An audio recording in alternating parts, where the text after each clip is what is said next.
নমস্কার, আমি homeopathy practitioner কমল বর্মন। আজকে একটি বিষয় নিয়ে আলোচনা করব, সেটি হলো রসুন আমরা কেন খাবো, রসুন খাওয়ার উপকারিতা কি, রসুন খাওয়ার সঠিক নিয়ম কি, রসুন আমরা কেন খাবো। রসুন খাবো কারণ এটি রোগ প্রতিরোধ ক্ষমতা বৃদ্ধি করে, হজম শক্তি উন্নত করে এবং হাড়ের রোগের ঝুঁকি কমায়। রসুন খাওয়ার উপকারিতা: 1 নম্বর, রসুনে থাকা অ্যালিসিন নামক উপাদান রোগ প্রতিরোধ ক্ষমতা বাড়াতে সাহায্য করে, যা সাধারণ সর্দি কাশি থেকে আমাদের রক্ষা করে। 2 নম্বর, রসুন আমাদের হজম শক্তি উন্নত করে এবং পেটের বিভিন্ন সমস্যা যেমন গ্যাস, কোষ্ঠকাঠিন্য দূর করতে সাহায্য করে। 3 নম্বর, রসুনে থাকা উপাদানগুলি রক্তনালিকাকে শীতল করে এবং রক্ত প্রদাহ উন্নতিতে সাহায্য করে, যা আমাদের হাড়ের রোগের ঝুঁকি থেকে রক্ষা করে।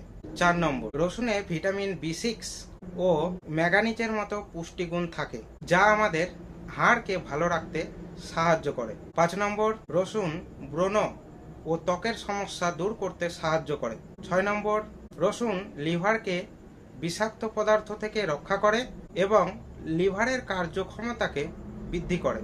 7 নম্বর, রসুন রক্তে শর্করার মাত্রা নিয়ন্ত্রণে সাহায্য করে এবং উচ্চ রক্তচাপ কমাতে সাহায্য করে। রসুনের উপকারিতা পেতে রসুন খাবার সঠিক নিয়ম: 1 নম্বর, রসুনের উপকারিতা পেতে সকালে খালি পেটে একটি অথবা অনেকগুলি কাওয়া চিবিয়ে খাওয়া ভালো।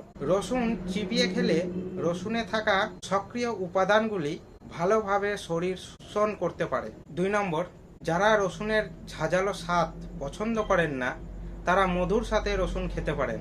সাবধানতা: যাদের অ্যাসিডের সমস্যা রয়েছে তারা রসুন না খাওয়াই ভালো। রসুন যদি খেতে হয় সেক্ষেত্রে আপনি আপনার ডক্টরবাবুর সাথে পরামর্শ করতে পারেন। আমার এই ছোট্ট ইনফরমেশনটি যদি ভালো লাগে ভিডিওটি লাইক করুন, চ্যানেলটি সাবস্ক্রাইব করুন। ভালো থাকুন, সুস্থ থাকুন, ধন্যবাদ।